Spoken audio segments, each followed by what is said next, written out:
안녕하세요. 오창익입니다. 인권연대는 정부나 기업의 지원을 사양하고 오로지 시민의 참여로만 운영하는 100% 순도의 민간 인권단체입니다. 1999년 창립 이래 한눈 팔지 않고 오로지 인권운동에만 매진해 왔습니다. 인권연대 회원으로 참여해주세요. 인권연대 회원이 늘어나면 그만큼 인권연대의 활동도 풍부해지고 활발해집니다. 인권연대 회원 가입은 인권연대 홈페이지를 참고해주세요. 감사합니다.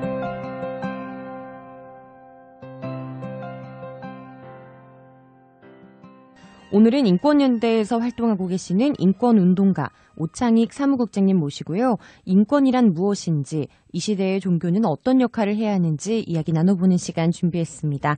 오창익 사무국장님 반갑습니다. 네, 안녕하세요. 초대해 주셔서 고맙습니다. 네, 반갑습니다. 먼저 저희 청취자분들께 간단하게 소개와 인사 부탁드릴게요. 네, 저 이름은 오창익이고요. 인권연대라는 단체에서 일하고 있습니다. 이 단체는 1999년에 만든 단체고요. 네. 창립 때부터 거기서 일하고 있고 그전에는 종교인권단체에서 일했었습니다. 네. 종교인권단체는 어떤? 아니, 어떤 종교. 네. 네. 특정 종교의 네, 인권단체에 네, 계셨군요. 네. 어떤 종교였나요? 천주교 인권위원회 그리고 그전에는 천주교 정의구현 전국사재단이라는 데서 일했고요. 원불교로 하면 원불교 사회개벽교무단, 네. 원불교 인권위원회 를 거쳤다 이렇게 생각하시면 되죠. 아주 유사하니까요. 네. 말 그대로 이 인권과 관련된 꾸준한 활동을 하고 계신 것 같은데요. 네. 먼저 이 인권의 개념을 한번 짚고 넘어가면 좋을 것 같아요. 그러니까 인권이란 말은 일본 사람들이 번역해준 말이어서 사실 입에 착착 달라붙는 말은 아닙니다. 뭐 전인권, 김인권도 아니고요. 죄송합니다 이거. 그런데 일본 사람들이 번역한 말인데요. 네. 영어로는 휴먼 라이츠를 번역한 겁니다. 그러니까 휴먼이 사람이 되는 건 쉬운데 라이트라는 단어가 권리냐는 건 좀 의문이 있어요. 그러니까 이게 그냥 권세권자가 되다 보니까 네.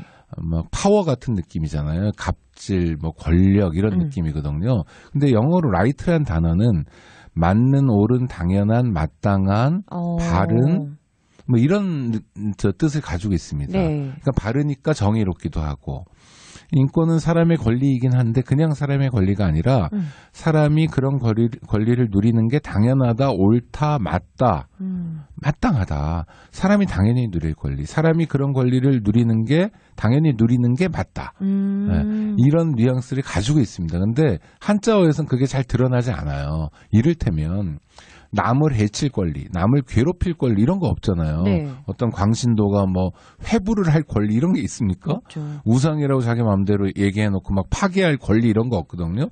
만약 한다면 그거는 권력작용이잖아요. 그러니까 갑질이고 네. 막 폭력이고 범죄고 이런 거 아닙니까? 인권이란 건 그런 건 아니거든요. 그러니까 당연하다, 정당하다, 옳다 이런 뜻을 포함하는 말입니다. 네. 참된 어떤 바른 것, 그렇죠. 인간으로서 마땅히 누려야 될 바른 것이라고 좀 생각을 하면 좋을 것 그러니까 같아요. 그 여러 종단이 그러니까 인권에 대해서 관심 갖는 게 너무너무 자연스러운 거죠. 네. 네. 그렇다면 이 인권연대는 어떤 단체인가요? 창립부터 함께 하셨다고 하셨는데 그동안의 활동에 대해서도 함께 소개해 주시면 좋을 것 같아요. 저희는 주로 두 가지에 관심을 많이 가졌는데요. 첫 번째는 국가기구들이 여럿 있습니다. 특히 좀 힘쓰는 기구들이 있는데요. 네. 경찰, 검찰, 국가정보원, 교도소, 군대 네. 등을 감시하는 역할을 저희가 하고요. 또 이들 기관 때문에 피해를 당한 사람들이 여럿 있습니다. 피해자들을 돕기도 하고 또 이들 기관이 정말 국민을 위한 기관으로 거듭나도록 뭐 정책 대안을 내놓는다든지 하는 일들을 합니다. 그러니까 국가기관과 관련된 일들을 하나 하고요. 또 하나는 저희가 중요하게 생각하는 건 인권교육. 교육이요? 네. 왜냐하면 유엔이 그런 말도 했어요. 인권 교육을 받는 것 자체가 권리다. 이를테면 최저임금만 하더라도 최저임금이 얼마인지 아는 사람과 모르는 사람이 받을 대접은 달라요. 네. 그렇죠? 노동자들이 점심시간 1시간 주어져 있는 거잖아요. 그러면은 점심시간 동안 어디 나가서 뭘 하든지 자기 자유예요. 네. 당연한 거 아닙니까? 밥을 빨리 먹고 산책을 해도 되잖아요. 음악을 들어도 되고 뭐 게임을 할 수도 있고 기도를 할 수도 있습니다. 근데 거기에 막 사장님이라고 개입해 들어가면 안 되거든요. 그러니까 그런 걸 어렸을 때부터 만약 알고 있다, 학교에서 가르쳤다라고 하면 자기 점심시간은 지킬 수 있잖아요. 네. 자기 최저임금 또는 생활임금은 지킬 수 있잖아요. 그래서 인권을 알고 이해하는 게 굉장히 중요합니다. 저희 네. 단체의 사명이기도 합니다. 그렇군요. 제가 알기로는 인권연대에는 조직의 대표도 없고 일체 회칙이나 규약도 없다라고 알고 있는데요. 네. 운영하는데 어떤 문제점이나 어려움 같은 건 없으신가요? 아니, 그 영국에 보면 헌법이 뭐 불문 헌법이다 이런 걸 저희가 어렸을 때 배웠어요, 학교에서. 네. 근데 약간 기억이 납니다. 회칙 규약 뭐 정관 이런 건 없는데요. 그러니까 합의를 중요하게 생각합니다. 합의요? 네네. 그러니까 누가 반대하면 좀 안 하고 또 더디하고 뭐 이런 거고요. 단체 대표는 뭐 다른 이유는 아닌데 이 한국의 시민사회 단체도 그렇고 어떤 게 종교도 좀 그런 것 같은데 이렇게 되게 위계 질서 같은 걸 강조하는 느낌이 있어요. 수직적인. 네네네. 그래서 뭐 누구보다 누가 높은 분이고 막 이런 느낌들이 있는데 인권은 그런 건 아니잖아요. 나이가 더 많다고 물론 공경하지만 그게 높다, 좀 더 존엄하다, 가치 있다 이런 건 아니거든요. 오히려 인권은 훨씬 연세 많이 드신 어르신들이나 또는 힘없는 어린아이들을 더 챙기자 이런 거잖아요. 나이가 어려서 더 챙길 수도 있고 연세를 더 많이 드셔서 더 챙길 수도 있어요. 근데 이게 뭐 높낮이는 아닌 겁니다. 네. 그래서 저희 단체는 뭐 그런 그 위계 같은 걸 안 두려고요. 뭐 대표, 고문, 그냥 대표도 아니라 뭐 상임 대표 뭐 이런 거 안 두고 있습니다. 말 그대로 그 상대방의 권리를 그냥 있는 그대로 인정해주고 함께 어울려서 운영을 하고 계신 것 같아요. 그러니까 인권단체니만큼 인권의 원칙에 맞게 운영하는 게 참 중요하다고 저희가 생각하고 있고 늘 성찰하고 있습니다. 네, 참 인상 깊은 모습이 아닌가 싶습니다. 그러면 사무국장님께서는 언제부터 인권에 대해 관심을 갖고 활동하고 계신 거예요? 뭐 어렸을 때부터였던 것 같아요. 그러니까 저는 혹시 자제분들이 아직 어리거나 그런 분들이면 꼭 권하고 싶은데 학교 열심히 다니고 학원 열심히 저희 때는 학원은 없었습니다만 학원 열심히 다니고 이것도 중요한데 네. 종교기관에서의 교육을 받도록 하는 게 되게 중요한 것 같아요. 왜냐하면 학교에서도 뭐 도덕이나 뭐 무슨 국민윤리, 뭐 바른 생활 이런 걸 배우긴 하는데 진짜 인간이 어떻게 살아가야 될지에 대한 진지한 고민을 알려주진 않아요. 근데 뭐 교당에 가거나 뭐 교회에 가면 물론 이제 막 무슨 출세시켜준다, 승진시켜준다, 돈 많이 벌게 해준다 이런 거 말고 진짜 보편적 가르침, 으뜸 가르침 종교는 인간이 어떤 존재여야 하는지, 네가 어떻게 살아야 되는지에 대해서 정말 많이 알려주거든요. 네. 그리고 보여주기도 하고 우리가 따라야 될 삶도 제시해주고. 그러니까 저는 어렸을 때 일주일에 한 번씩 주일학교에 갔던 게 굉장히 많이 도움이 됐어요. 제 삶을 규정하는. 혼자 먹으면 안 된다. 나눠 먹어야 된다. 뭐 이렇게 욕심 부리고 사냐. 그러니까 그게 어렸을 때부터 이게 스며들듯이 제가 그렇게 살고 있다는 건 아닌데 적어도 그런 지향을 갖고 그렇게 노력해야 되겠다는 생각은 하게 됐고요. 그게 지금 인권운동하는 가장 큰 주요한 원인인 것 같아요. 저 스스로 생각해 보면.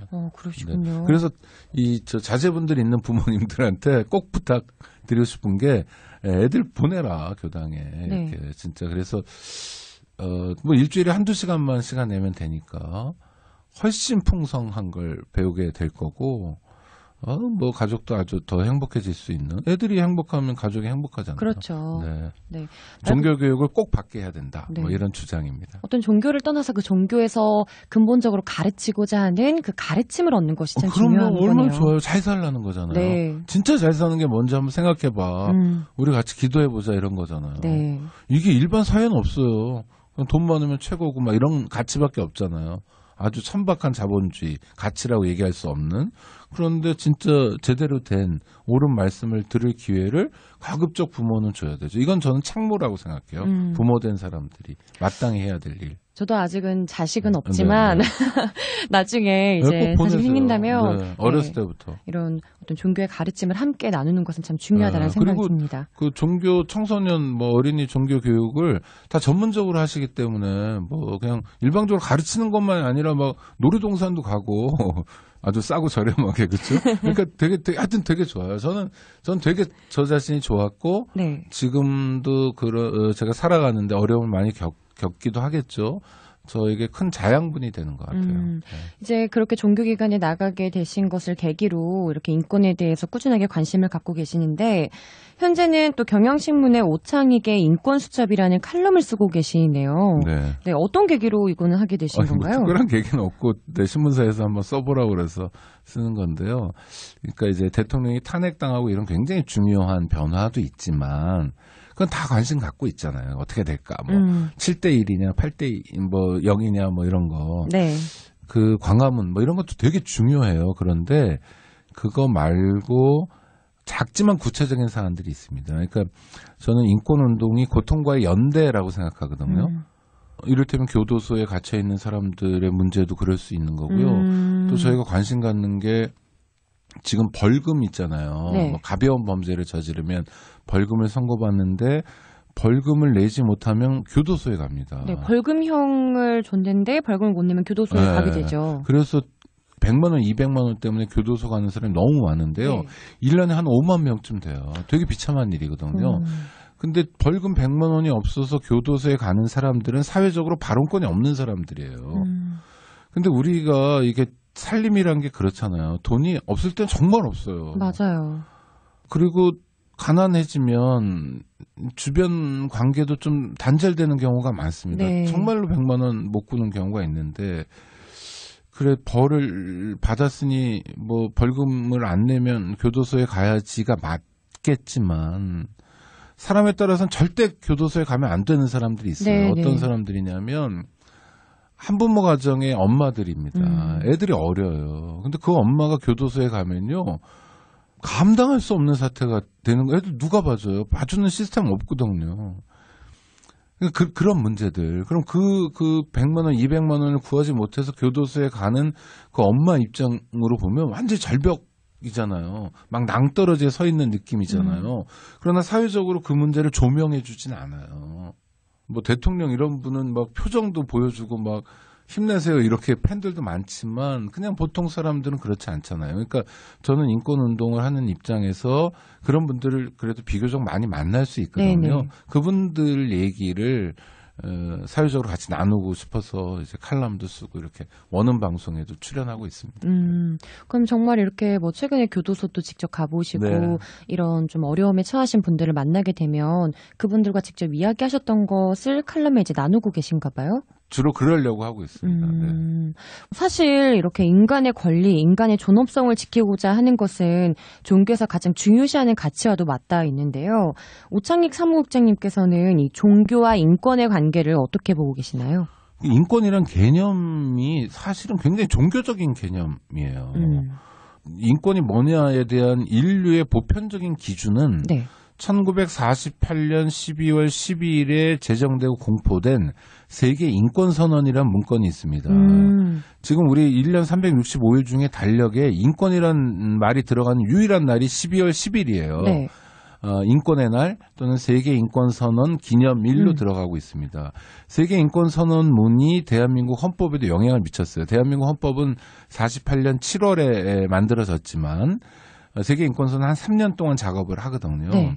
근데 그때 세계인권선언을 만드는 사람들이 뭐 그 루즈벨트 대통령 부인, 루즈벨트 대통령 돌아간 다음이지만 일리노 루즈벨트라든지 뭐 이런 분들이 세계 각국에서 모여서 만드는데 자, 인간이 왜 존엄하냐? 인간이 왜 귀한 존재냐? 인간이 왜 인권이란 걸 보장받아야 되냐?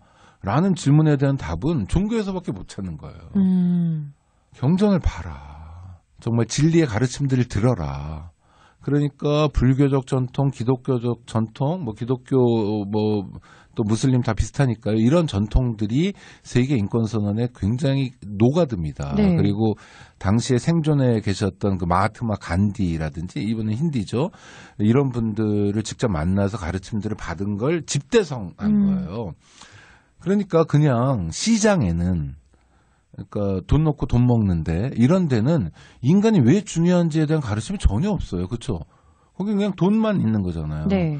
그런데 종교 영역에 오면 그게 있습니다. 뭐 신을 닮았다는 등 뭐 여러 가지 이제 다른 표현들 그 종단에 따라 다른 표현들이 있지만 기본적으로 합치되는 게 있어요. 사람은 귀한 존재다. 네. 사람한테 잘해야 된다. 정말로. 이런 게 이제 인권이라는 단어로 응집된 겁니다. 그러니까 종교적 가르침을 사회적으로 구현하거나 실현하는 작업이 인권인 거죠. 그러니까 정말 상식적인 종단은 그래서 원불교 마찬가지입니다. 원불교 인권위원회를 너무나 자연스럽게 가지고 있는 거예요. 네, 네. 인권 문제에 당연히 관심을 갖게 되는 거예요. 자, 사드 문제에 대해서 반대하는 것도 성지여서 성지를 수호하는 차원도 있지만 그것만 가지고 얘기하지 않으세요. 교무님들이. 평화를 지켜야 되고 그거 그렇죠. 견적이 안 나온다. 사드 들어가. 지금 얼마나 몸살을 앓고 있어요. 대한민국이. 이거 뭐 청일전쟁, 러일전쟁 때도 아니고. 네. 아주 보편적인 말씀이고 보편적인 가르침이잖아요. 이게 인권이거든요. 네. 인권이 바로 그런 보편적인 가르침에 기반하고 있는 가치입니다. 정말 이렇게 종교에서 말하는 인간의 존엄성과 평등의 가치는 이 인권의 개념이 생겨난 계기가 된 것 같은데요. 네. 국장님이 보시는 이 오늘날 가장 심각하게 인권이 위협받고 있는 부분이 있다면 어떤 것이 있을까요? 저는 많은 것 같아요. 어린이 인권도 심각하고, 이주민들, 탈북자, 어르신, 여성, 성소수자, 또 지역차별 여전히, 정말 무슨 전근대적인 지역차별도 있고, 다 있잖아요. 네. 그런데 저는 한국의 인권 현실이 특정하게 누군가를 찝어서 그 사람이 인권 침해를 많이 당하고 있다고 얘기하기 어려울 정도로 한국 사람들 전반이 인권 피해자라는 생각이 들어요. 왜냐하면, 태어나서 20년 동안 사망 원인 1위는 보통 국가에서는 다 사고입니다. 태어나서 20년 동안 사람이 죽었어요. 어린이 청소년이 죽었다면 그건 사고예요. 교통사고 같은 네. 거. 근데 대한민국은 달라요. 대한민국 전반부 10년은 사고인데 후반부 10년, 그러니까 10대죠. 10대 사망 원인 1위는 자살이에요. 20대도 사망 원인 1위가 자살이에요. 이런 나라 없습니다. 30대 사망 원인 1위도 자살이에요. 40대에 가서야 사망 원인 1위가 암입니다. 그래서 대학생들이 그런 얘기해요. 못 견디면 자살이고 견디면 암이라고. 끔찍하죠. 정말 끔찍하네요. 네. 아니 그 노인 자살도 되게 많아요. 노인 자살도 우리가 전 세계 최고입니다. 그러니까 그 사람이 부자든 어떻든 간에 지금 속이 굉장히 허하게 빈 거예요. 안전망도 없고 불안하고 정말 죽음의 그림자가 뒤에 이렇게 드리워져 있는 것 같은 상태인 거죠. 그러니까 이렇게 많이 자살하는 나라가 이게 인권 문제가 뭐 누구만의 문제다, 어린이만의 문제다, 이주민만의 문제다, 뭐 성소수자만의 문제다라고 얘기할 계제가 아니라는 거예요. 자살률은 전 세계에서 가장 높고 출산율은 가장 낮아요. 출산율이 낮다는 게 뭐 우리가 미래 성장 동력이 없다 이런 차원에서 접근하려는 게 아니라 아이를 정말 이뻐하는 부모들도 아이를 더 날 수 없잖아요. 경제적 네. 여건 때문에. 너무너무 힘들어서 애 하나 키우는 게 너무 고통스러워서.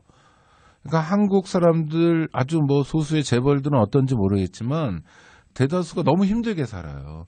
힘들게 사는 것 자체가 아주 중요한 인권 문제다. 네. 우리가 이렇게 힘들게 살려고 태어난 건 아니잖아요. 그렇죠. 네. 말 그대로 이 인권이 지켜지지 않아서 나의 권리와 가치를 인정받지 못한 기분이 들고 네. 존엄성을 침해당한 것 같은 기분이 들기 때문에 이것이 자살로 또 출산율로 여러 가지 사회 문제로까지 이어지는 그런 생각이 드는데요. 사실 이런 문제를 좀 해결하는 데 종교인들이 앞장서야 될 것 같다는 생각이 듭니다. 최근 헌법재판소의 대통령 파면을 비롯해서 시국이 다소 어수선한 상황에서 이 종교가 우선시해야 되는 가치는 무엇이라고 생각하시나요? 저는 뭐 이게 그러니까 뭐 비난하려고 얘기하는 건 아닌데 탄핵 선고할 때 그 이정미 헌법재판관 너무 멋있더라고요. 막 헤어롤도 멋있고. 근데 이분이 그 다음에 금요일 날하고 월요일 날 퇴임했잖아요. 네. 퇴임할 때 맨 마지막에 그러더라고요. 여태까지 뭐 보살펴 주신 하나님께 감사한다고 그래가지고 제가 좀 속상했어요. 그러니까 헌법기관에 그리고 수장이잖아요. 권한대행. 국가가 여러 개 뭐 3부 뭐 이렇게 나눠져 있는 거 아닙니까? 굉장히 중요한 역할을 하신 분이고 중요한 자리에 있는 분이 그만둘 때 그런 식으로 이제 하는 게 다양한 이웃 종교가 존재하는 상황에서는 잘못한 폭력이 될 수 있어요. 그래서 좀 아쉬워요. 그러니까 헌법재판소 재판관이라는 자리가 종교의 자유를 비롯한 여러 가지 소중한 인권들을 보장하는 호민관의 역할을 하는 곳이거든요. 네. 그런데도 수장이 그렇게 막 종교적 색채를 드러내는 거예요.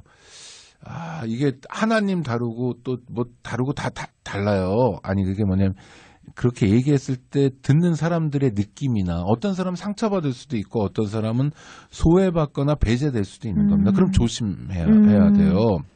일단 그러니까 종교를 가지고 있는 그러니까 교역자가 아니더라도 일반 신자들도 이런 면에서 좀 조심해야 돼요. 관용하는 태도를 좀 가져야 되고요. 종교인들이 그런 모습을 먼저 보여줘야 됩니다. 그렇죠. 그래야 사회적으로 역할을 할 수 있습니다. 이를테면 많은 경우는 아니지만 적지 않은 경우에 종교가 일반 시민들에게 걱정거리가 되는 경우가 많아요. 그냥 막 복만 구한다든지 또 오로지 자기네만 뭐 진리인 것처럼 하고 배타한다든지 배제한다든지 하는 일들이 많아요. 그게 아니라 최소한 종교 간에라도 사이좋게 지내고 관용하고 이웃 종교가 될 수 있고 이런 토대 있잖아요. 이런 토대, 관용의 토대를 만들어 놔야 그 다음 단계로 사회에서 역할을 할 수 있는 거예요.